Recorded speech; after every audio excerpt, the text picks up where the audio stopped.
So in the reading of Acts 6 and 7, this is on the stoning of Stephen the prophet by the freemen as in Freemasons.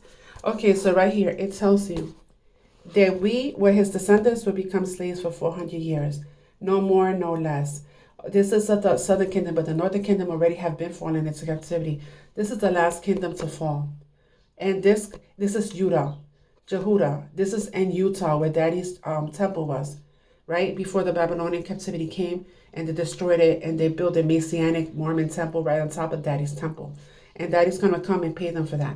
So, okay, so this is, again, the southern kingdom, the last kingdom to fall. So we were not meant to be in captivity slaves forever. It was only for 400 years.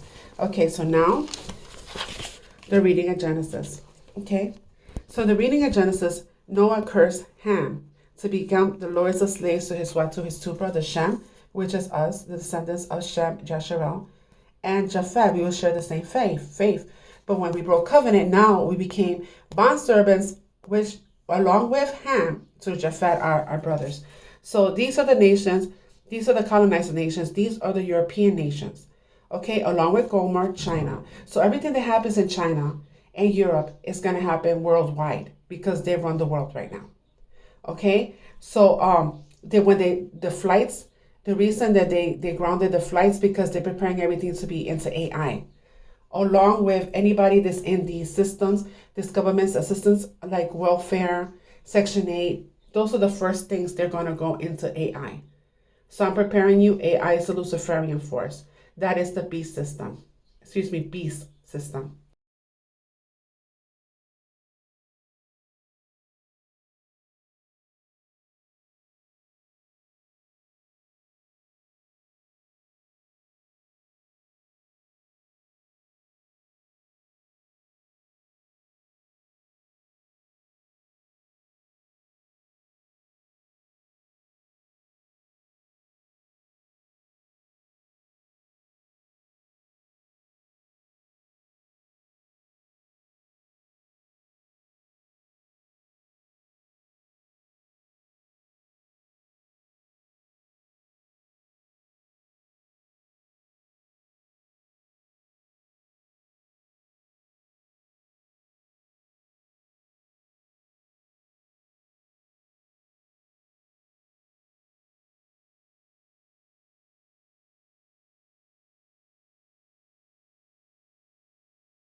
Ashkenaz is one of the Gentile nations. Now, 80 to 85% of today's so-called Jewry, those who claim to be Jews in the world today, 80 to 85% of them are what is known as Ashkenazi Jews. And an Ashkenazi Jew is so named because he primarily descends from this guy in the Bible named Ashkenaz, which is clearly listed as one of the Gentile nations. Now, the reason for this is that there was a nation of people who were Europeans, white people, known as the Khazars. And in the 8th century after Christ, the whole nation of the Khazars turned unto Judaism. They converted to the religion of Judaism. Of course, it was a false, Christ-rejecting religion. And for a few hundred years, the empire of the Khazars was a power in Eastern Europe. And they followed the religion of Judaism, but eventually they were defeated by the Russians, and they were scattered into Eastern Europe. And so a lot of the Eastern European Jews today are the descendants of the Khazars. One of the world's dirtiest secrets is that the exterminated Jews in Nazi Germany were not considered real Jews. They were considered Khazar Russians and Eastern Europeans, whose ancestors converted to Judaism in 740 AD under their king, King Bulan. Their bloodline dates back to the Turkish tribes and to the powerful empire of Khazaria that once controlled all of Russia.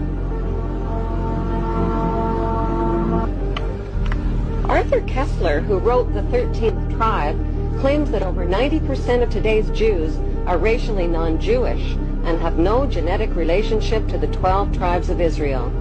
Today's Jews, says Kessler, are more related to Attila the Hun than King Solomon of Israel.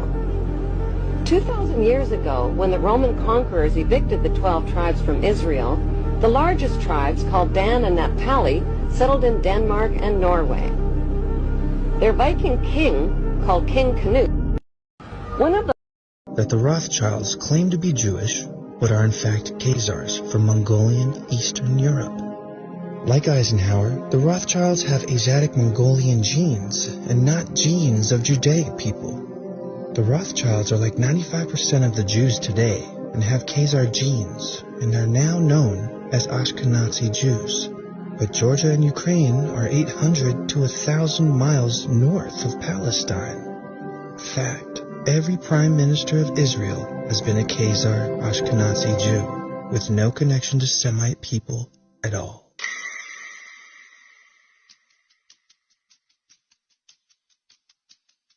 An ultimatum was delivered by Russia and other surrounding nations impacted by the Khazar murders and robberies that they must reject paganism and choose between Judaism, Christianity, or Islam as their official state religion. The Khazarian king chose Judaism, but despite his promise, the oligarchs kept practicing ancient pagan Babylonian black magic, or secret Satanism. The king melded these practices with Judaism and created a secret satanic hybrid religion, derived from Babylonian Talmudism, written by hired rabbis. The deep dark secret of the occult ceremonies was that they were all based on ancient Baal worship, also known as worship of the owl. It involves child sacrifice with bleed-outs, blood drinking, and eating of children's hearts. So these evil practices continue, and all these are part of the Khazarian Mafia today. In 900 AD to 1200 AD, Russian conquests were made into the Khazar kingdom, and eventually drove most of them out. The Russian prince, Svyatoslav, made war upon the Khazars. The Russians created the gradual fall of the Khazars, so in a matter of a decade, the Russians removed most Khazar presence. Unfortunately, the Khazarian leaders had a well-developed spy network and were able to escape across Europe, taking their vast fortune in gold and silver. They infiltrated Europe and Slavic nations, and perhaps back into Asia, infecting many nations and city-states, including as far as Venice, Spain, and most of Central Europe. In secret, they continued their satanic child blood and sacrifice rituals, all for their trusted Baal to give them the whole world and all its riches. Ever since, the Khazars have plotted eternal revenge against the Russians and the surrounding nations that invaded Khazaria and drove them out of power. Actually 13 and 17, and that no man might buy or sell save he that had the MARK, or the name of the beast, or the number of his name. And I've corroborated or verified it with another site. Although, you know, I'm sure there's more stuff coming out because it came out today, I believe. No, actually the 12th. June 12th right here, 2024. Now it says 11, so I don't know what that's all about. But nevertheless, it says here, U.S. Department of Commerce to digitize the identities of all Americans receiving public benefits. See, start off with these, you know, with the people that get benefits from the government, from the the military, the police, you know, so on and so forth. Anyone that has anything to do with the government, you know, and this is how it's starting. You have your ID document readers, biometric readers, web portal, mobile app capture, liveness defection, customer CRM, biometric authentication, address verification, third-party service checks, ID verification, data extraction, OCR. And like the elder Ariella said, it's June, you know, and everything is moving in this direction. Oh, actually, this is dated June 13th, 2024. It says, like your public benefits, you can keep your public benefits at a price, your freedom. The federal and pretty much your life Because if you take this device that's coming, I mean, the digital ID is not, not the MOTB, but it's a step closer to getting everything digitalized.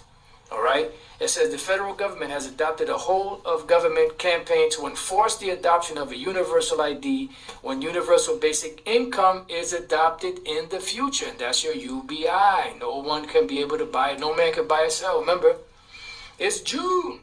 Only the tagged and bagged will be on the list. All others can eat sawdust. This is the heartbeat of technocracy that has been in place since 1932. Actually written by Leo Hoffman via Leo Hoffman's Substack.com. And here we have Leo's newsletter. U.S. Department of Commerce has plan already in place to digitize the identities of all Americans receiving public benefits. Federal guidelines have already been secretly adopted for a digital ID program that will start off as voluntary, but only the most gullible Americans would believe that's anything but temporary. This is dated June 12, 2024. This one was dated June 13, 2024. The globalists drive toward the creation of a national digital ID. Remember, they want to identify everybody. They want to tag everyone. When you're tagged, that means that you have a branding on you. When you have a branding on you, that means that you're property. You're already property of these devils by way of driver's license, especially the Social Security card, so on and so forth. But they want to have this inserted inside of you, and that way you would be what? A lifelong or lifetime slave or servant. And those that take the MOTB, which is the micro CHIP, will be destroyed. This is why we go into this so much and so often, because it is very important to understand, identify, and not take this MOTB. Digital ID for all Americans is well underway. And the first group of citizens to be coerced into accepting a digital ID will be those receiving public benefits of one type or another. Healthcare benefits, veterans benefits, Social Security benefits, and of course, low-income welfare programs of every type will all be fair game for digital IDs. And the U.S. government is already far down the road to adopting a strategy of digitizing all government-dependent citizens. See, so it's going to start off with those that are dependent on the government. They want to get their benefits, SNAP benefits, your welfare, your food stamps, or whatever the case may be, your Medicare, Medicaid, all this stuff. Well, guess what? You have to comply with the regulations of the government, as Jake has always been doing. It all begins with a little-known program within the U.S. Department of Commerce. I bet you didn't know that the Federal Commerce Department has a sub-agency called the National Institute of Standards and Technology, NIST for short. And that NIST has already adopted a set of digital identity guidelines. And these guidelines are ostensibly designed to better support public benefits programs. Biometric update reports that these programs assist beneficiaries with essential needs such as food. See, you won't be able to eat, housing, won't be able to live anywhere, and medical expenses. You won't be able to go to any hospital, or any of your appointments without this thing. And then goes on to explain NIST's role in digitizing all these government beneficiaries. Always the case, the federal agency has partners in the private sector to help it fulfill its mission of bringing in the technocratic biometric beast system designed to replace people's free will with government mandating every facet of their lives. Crazy freaking news. Okay, so digital ID is officially and for the first time ever live in the United States, and it was quietly launched this afternoon through the Apple Wallet. Go check if you don't believe me. The option is now there. And I don't even have automatic updates set. I don't even know how it got in there. So they're beginning with 12 states and Puerto Rico with plans to rapidly expand to the rest of the nation. Apple calls it secure and private, but critics say that this is the first major step toward a centralized ID system, laying the groundwork for smart city surveillance, biometric checkpoints, carbon credit scores, and a future where your ability to drive, work, or even buy groceries could depend on digital compliance from taxes to your behavior. Silly little things like that.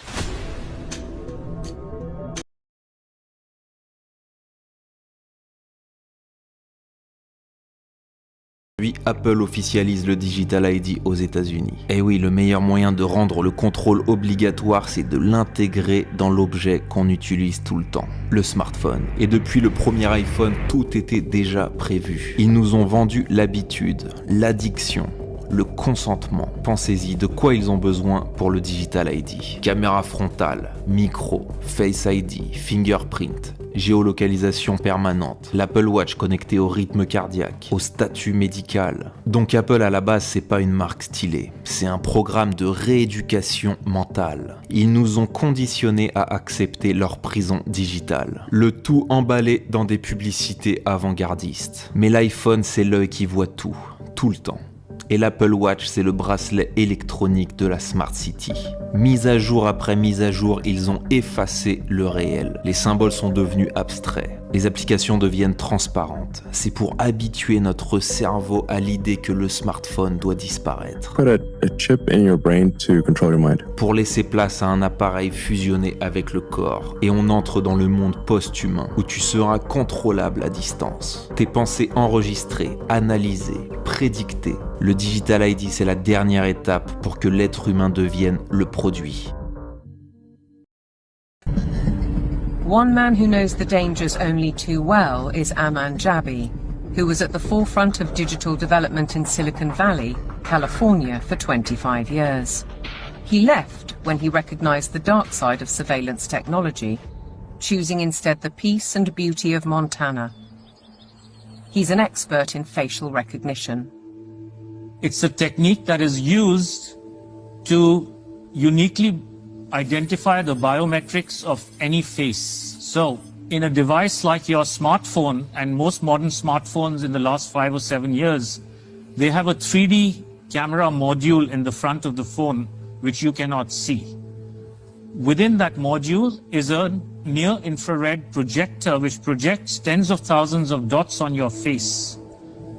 Those dots are then distorted based on the contours and the features of your face, and there's a near-infrared camera then takes a picture of that distortion, captures it, and then reverse engineers the exact profile of your face. In the longer term, facial recognition will be used to unlock your digital identity, which is going to be a tool of control for the agendas that are coming down the pipeline. Elements of that control are already with us. Alexa, good morning. Good morning. You are never alone in your home, and this is why. All your devices at home and all smart appliances, they are all connected on a wireless network. Many of these devices will have cameras, many will have microphones, and so they are monitoring everything all the time. Your smart appliances are communicating with the smart meter and sending it real-time usage data. If there's a Ring camera also in your home, a mesh network is formed, and all your devices are being tracked within the home, its location, its usage, and all the data is going to Amazon servers. When you leave your home, all modern vehicles are connected to the internet, so your automobile is being tracked all the time. When you're going under a string of smart LED poles and smart LED lights on the highway and in the streets of your towns and cities, those form a wireless network and are tracking your vehicle. They are tracking all the devices on you, from smartphones to smartwatches when you're walking on the streets. So data is being collected 24/7 continuously on every human being whenever you are within these wireless networks. And it's obviously not good for health also because of all the electromagnetic radiation. In the long term, the plan is to pretty much lock up humanity in smart cities, which is kind of a superset of a 15-minute city. They've sold all the state and local governments and countries that smart cities are about sustainability and the good of the city. But in reality, the language from the UN and WEF and their white papers is all inverted. So, air monitoring is really about limiting mobility and no car ownership. Right? Surveillance, control via LED grid is why the smart lighting is there. Water management is about water rationing, noise pollution is about speech surveillance, traffic monitoring is about limiting mobility, and then, of course, energy conservation is all about rationing heat, electricity, and gasoline. Another concept one should be familiar with is called geofencing, and think of it as an invisible fence around you, where you cannot go beyond a certain point. And that will be related to your face recognition, digital identity, and access control. Your smart contracts, SoftBrick can turn off your digital currency beyond a certain point from your house. Our world has been turned into a digital panopticon. That means you can be monitored, analyzed, managed, and monetized. Surveillance capitalists are already making billions of dollars selling our information to big corporations, because this kind of detailed knowledge enables them to predict and influence our behavior. This brand new rental community in Tempe has all the amenities: fitness center, dog park, outdoor kitchens, but something's missing. So there are no cars in this community at all. Isn't it great? Cul-de-sac is the first community in the U.S. designed and built specifically for car-free living. Co-founder Ryan Johnson says the demand is strong. Every generation, and including 92% of Gen Z, would like to pay more to live in a walkable neighborhood. Retail, restaurants, and to start, nearly 200 apartments, all within steps of each other. No cars means no parking spaces, no garages. Because we don't have residential parking, it opens us up to have 55% landscape space, and we get to add so much to the neighborhood. Like social spaces around every corner. The complex is strategically located right next to the area's light rail system. All residents get a free pass. The first 200 also get a free electric e-bike, and a partnership with Lyft gets them discount rides. I've been fine just going via rail or just biking. Juan Ramos, among the first 100 to move in here, grew up in Arizona, but left because he didn't like the car-dependent sprawl. At 27, he just came back and says living car-free has opened his eyes. Frankly, for most of the apartments I've lived in for years, I've never even talked to my neighbors. I know people, like, that's Pete over there, that's Ben over there, and I'm like, that's the first time I've said that. Residents often gather near the retail stores, which focus on small businesses. Jada Stratman is moving both her HomeSense business and herself in. It's not as affordable out here as it was a few years ago, and having that opportunity to live and work where you are and just have it as one, that's perfect. Walkable neighborhoods are all well and good when the weather's fine, but temperatures here in the summer can sit over 100 degrees for weeks at a time. And that'll be the real test to see if carless living can really go the distance. Americans are unaware that behind the scenes, the technical backbone of the financial system is decades out of date, many, many years out of date. You know that. Paul and others are straightening it out, but payments and money transfers are costly and take days or even weeks to clear. Under this bill, the entire ancient system will be eligible for a 21st century upgrade using the state-of-the-art crypto technology. Who would have thought we would have been saying that 2 years after many? I say this very much. I'm not speaking to anybody but them right now. I would love to receive calls from governors and mayors saying they need help. We'll help them. We have a lot of people. We have a great force. We have a great military force, Boom. So I'm going to explain the play. Shut down the government. Now he can declare martial law. That's first. Stop benefits. Cut off certain things and services. Put people online and make them social propagandists to encourage people to go out and riot and steal. Then, when people are hungry and desperate, they will riot and steal, and then they will be you can just tweet. The governor of so-and-so tweeted, "President, we need help." Boom. Okay, we're going to send the military to this state. We're going to send the military to this state. We're going to send the military here. And eventually it's like, well, since so many people have just declared that they need help due to the protests and riots, we are going to declare full martial law. That's the play. The stock market crashes. the crypto market crashes, everything happens, and no, okay, now we need digital IDs so we can track people. We need a social credit system so that we know what's going on. We need to revitalize the economy, so we're gonna stop using the dollar and start using the new American digital dollar. It's in game. Did you guys hear what Trump announced at the United Nations a few days ago? I'm not sure this is good news. Announcing today that my administration will lead an international effort to enforce biological weapons convention, which is going to be meeting with the top leaders of the world by pioneering an AI verification system that everyone can trust. Hopefully the UN can play a constructive role, and it will also be one of the early projects under AI. Let's see how good it is, because a lot of people are saying it could be one of the great things ever. But it also can be dangerous, but it can be put to tremendous use and tremendous good, and this would be an example of that. Remember what they say, the devil will approach you with a smile. This is being pitched to us as a lovely thing that will benefit our lives, making AI implement it more and more into our lives. However, when we're talking about singularity and the plan to control humans with AI, you can see the stepping stones towards this agenda for what they are, which is part of a plan. The average person sees it as random events happening all over the world that are just completely perchance. But when you know the outcome, you can see the plan as it's going forward. Say no to AI and digital ID. We're going to talk more about this in later videos. Follow for more and comment for part 2. Instagram.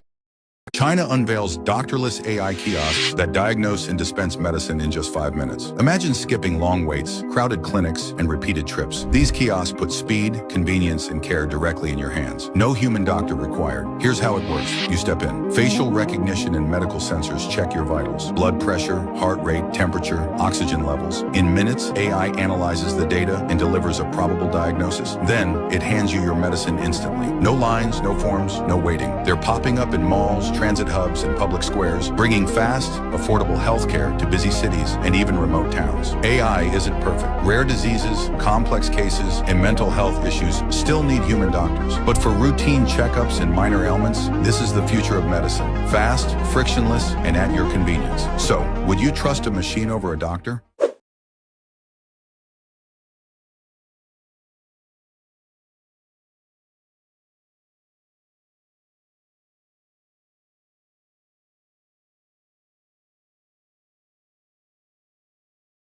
Starting December 1st, 2025, a new regulation will be introduced across the UK, limiting water consumption in every household.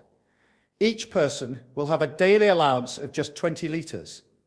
That's right, 20 litres. From your shower to washing dishes, every use of water will need to stay within that limit. The government says this is part of their efforts to promote sustainability, but many are wondering if it's a reasonable approach. A short shower, a single flush, or even cleaning a few dishes could use up your entire daily allowance. If you exceed the limit, you could see an increase in your water bill. Smart meters will track water use, and if you go over the limit, water pressure could be adjusted. For families, this means teaching children to conserve water, and elderly individuals may need to reconsider their routines. Even simple tasks, like watering the garden, could become more difficult. But here's the big question. If water use is being tracked now,